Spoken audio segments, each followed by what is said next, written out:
नमस्कार दोस्तों, आज की क्लास में भी हम भारतीय संविधान के अति महत्वपूर्ण क्वेश्चन पर चर्चा करेंगे जो आपकी एमपी पटवारी की एग्जाम के लिए अति महत्वपूर्ण क्वेश्चन साबित होंगे। तो सबसे पहला क्वेश्चन आपके सामने आता है कि भारतीय संविधान में कुल कितनी अनुसूचियां है। अति इंपॉर्टेंट क्वेश्चन है और कई बार एग्जाम में पूछा गया है, तो याद रखना है जो भारत का संविधान है उसमें टोटल 12 अनुसूचियां, मोस्ट इंपोर्टेंट क्वेश्चन है। लेकिन दोस्तों, अगर आपसे पूछे कि जो मूल संविधान था, मूल संविधान का मतलब क्या कि जब 26 जनवरी 1950 को जब संविधान बना था तो उस समय संविधान में कितनी अनुसूचियां थी, तो उस समय संविधान में टोटल 8 अनुसूचियां थी। लेकिन बाद में 4 अनुसूचियां और जोड़ दी, तो वर्तमान में कितनी अनुसूचियां है, तो टोटल 12 अनुसूचियां है। तो मूल संविधान में कितनी अनुसूचियां थी, 8 अनुसूचियां। वर्तमान में कितनी है, तो 12 अनुसूचियां है।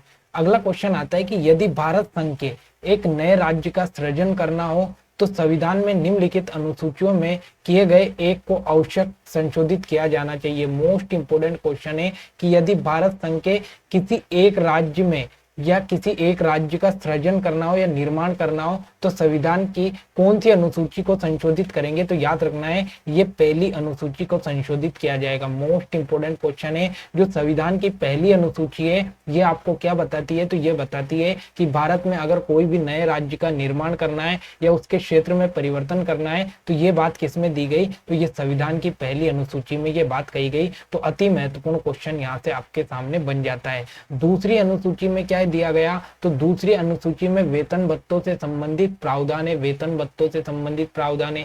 तीसरी अनुसूची में क्या दिया गया, तो तीसरी अनुसूची में शपथ संबंधित प्रावधान है तीसरी अनुसूची में। और चौथी अनुसूची में क्या दिया गया, तो राज्यसभा में जो सीटों का आवंटन है वो चौथी अनुसूची में दिया गया। तो यहाँ से मैंने इतनी अनुसूची आपके क्लियर करवा दी। इस क्वेश्चन का right answer option number A.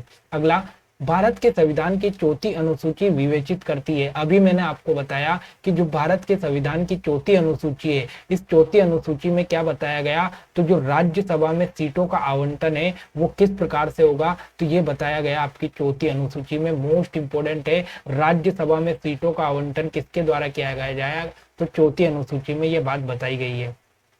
अगला है कि भारतीय संविधान की तृतीय अनुसूची में निम्नलिखित में क्या उपबंधित है। मोस्ट इंपोर्टेंट क्वेश्चन है कि भारतीय संविधान की जो तीसरी अनुसूची है, इस तीसरी अनुसूची में आपको क्या बताया गया, तो इस तीसरी अनुसूची में आपको बताया कि संघ के मंत्री के लिए पद की शपथ प्रारूप करना। मोस्ट इंपोर्टेंट क्वेश्चन है, तो ये भी राइट होगा।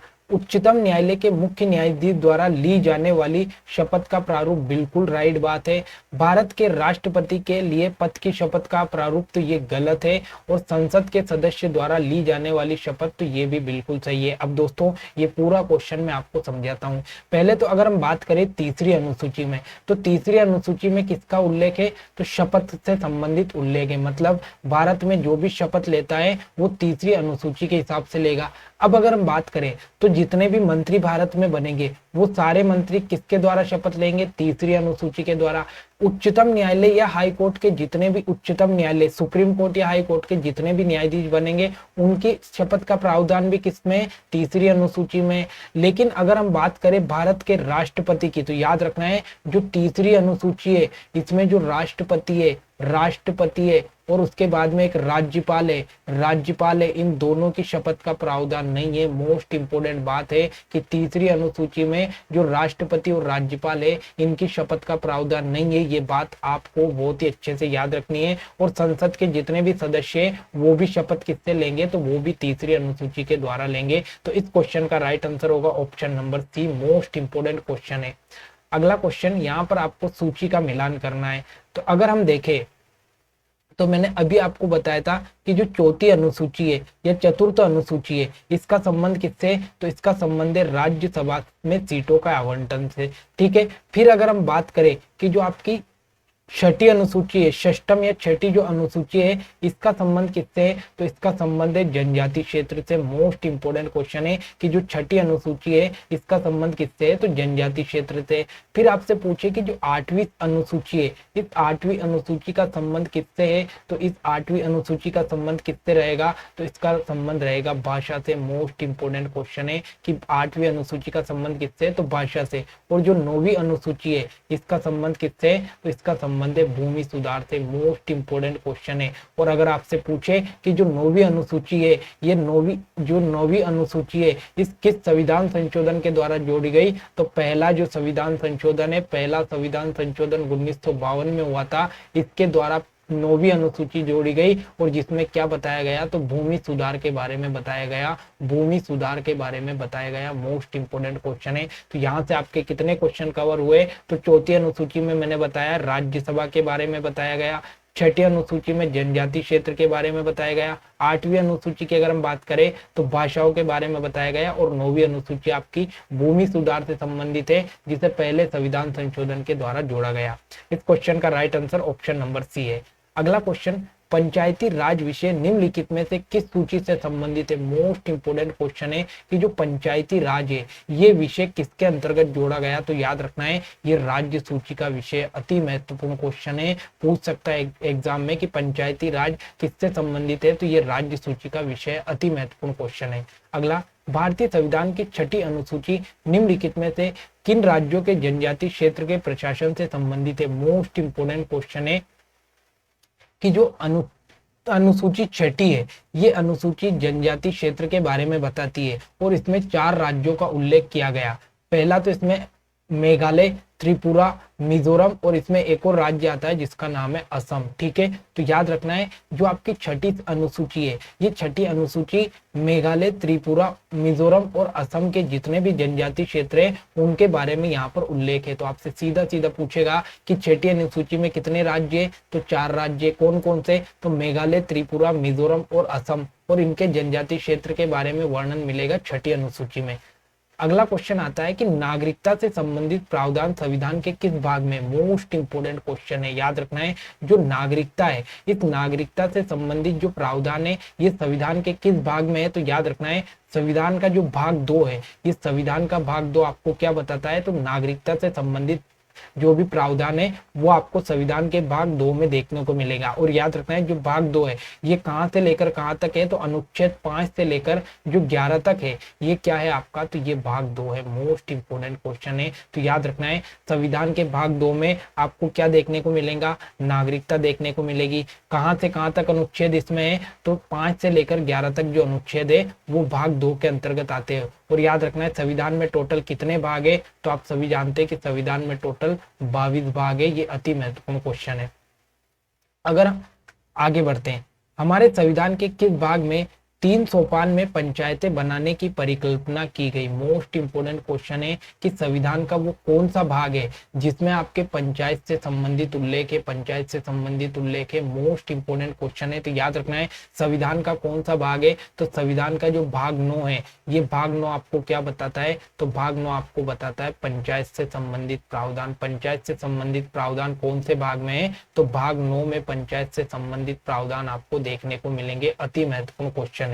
अगला, यहाँ पर आपको सही जोड़ी मिलानी है। तो अगर हम देखें कि भारतीय संविधान का जो भाग 9 है, यहाँ पर मैं हिंदी में लिख दूंगा, रोमन का लिखा है। भाग 9 में आपको क्या देखने को मिलता है, तो मैंने अभी आपको बताया कि भाग 9 में पंचायत से संबंधित उल्लेख जो है वो भाग 9 में देखने को मिलेंगे। फिर अगर देखें तो संविधान का जो भाग 8 है, वो भाग 8 आपको क्या बताता है, तो वो बताता है संघ क्षेत्र के बारे में। क्या बताता है, तो भाग 8 बताता है आपको संघ क्षेत्र के बारे में। फिर अगर हम बात देखें तो संविधान का कौन सा, तो संविधान का भाग 4A, तो भाग 4A में क्या लिखा हुआ है, तो भाग 4A आपको मूल कर्तव्य के बारे में बताता है। मूल कर्तव्य का प्रावधान किसमें है, तो संविधान के भाग 4A में है। फिर अगर हम देखें तो संविधान का जो भाग 9A है, इस भाग 9 में किसका संबंध है, तो ये आपका नगर पालिका से संबंधित है। एक बार फिर से क्लियर कर देता हूं, संविधान का जो भाग 9 है इसमें क्या बताया गया, तो इसमें पंचायत से संबंधित प्रावधान है, पंचायत से संबंधित प्रावधान है।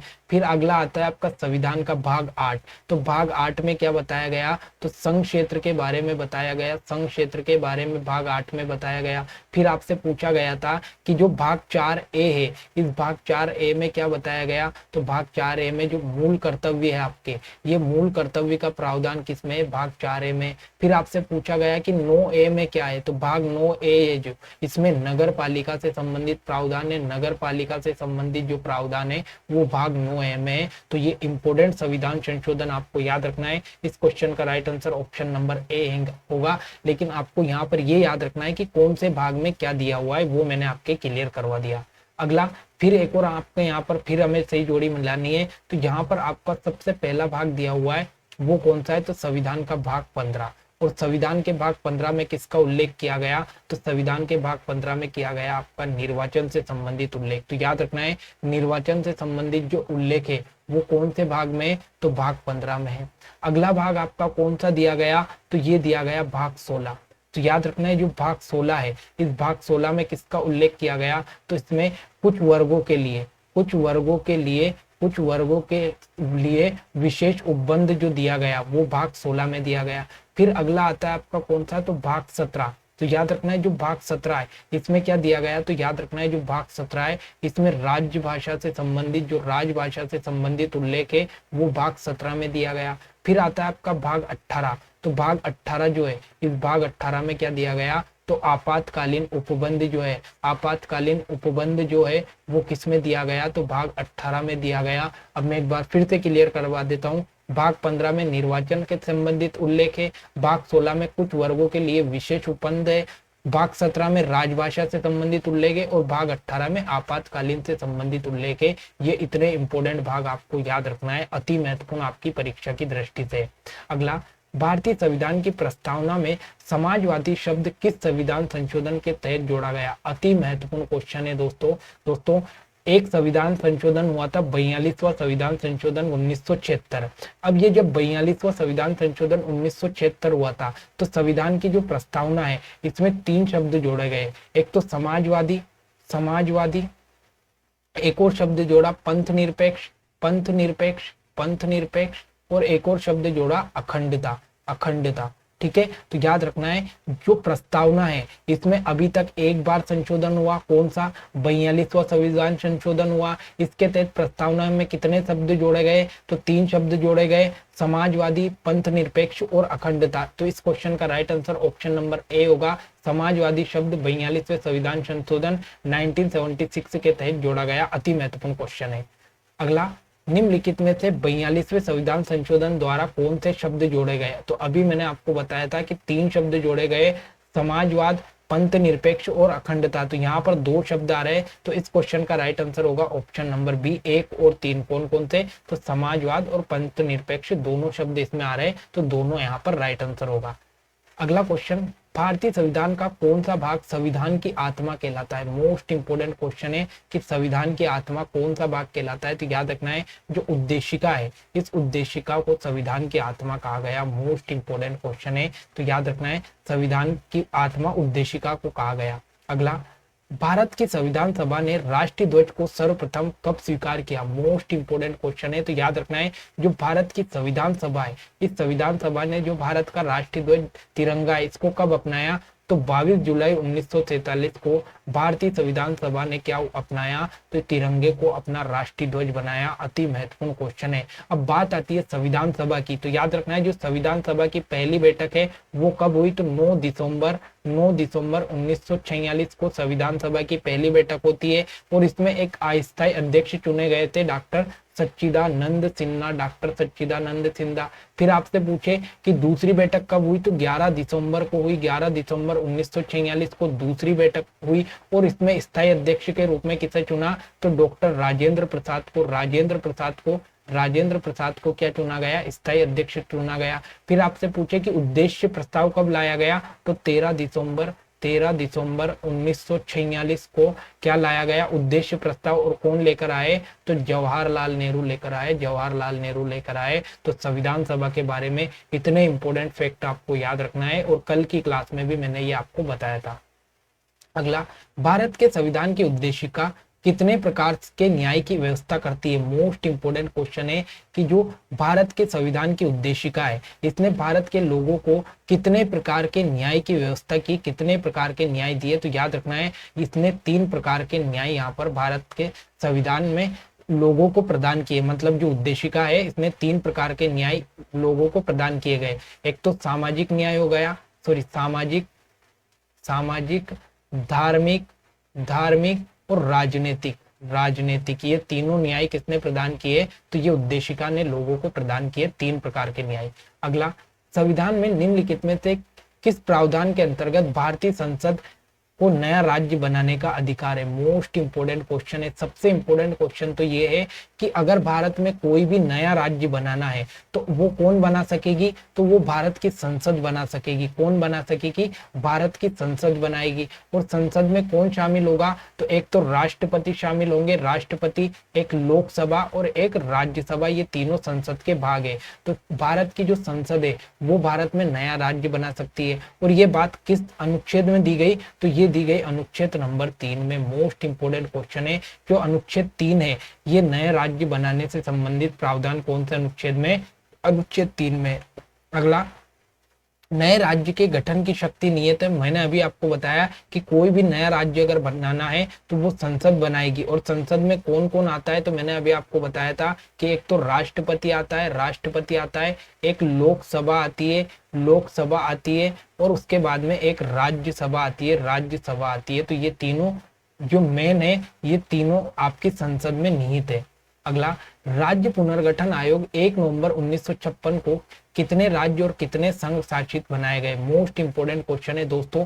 1 नवंबर 1956 को राज्य पुनर्गठन आया। और इस राज्य पुनर्गठन ने क्या किया? तो भारत में 14 राज्य और 6 केंद्र शासित प्रदेशों का गठन किया गया। मोस्ट इंपोर्टेंट क्वेश्चन है कि राज्य पुनर्गठन आयोग ने कितने राज्य बनाए? तो 14 राज्य। कितने संघ शासित प्रदेश बनाए? तो 6। और याद रखना है, जो राज्य पुनर्गठन आयोग है, इसके अध्यक्ष कौन थे? तो इसके अध्यक्ष थे फजल अली। कौन थे? जो फजल अली है वो इसके अध्यक्ष थे। ये भी आपको याद रखना है, मोस्ट इंपोर्टेंट क्वेश्चन है। और ये जो राज्य बने थे, ये किस आधार पर बने थे? तो ये भाषाई आधार पर बने थे। 14 राज्य और 6 केंद्र शासित प्रदेश।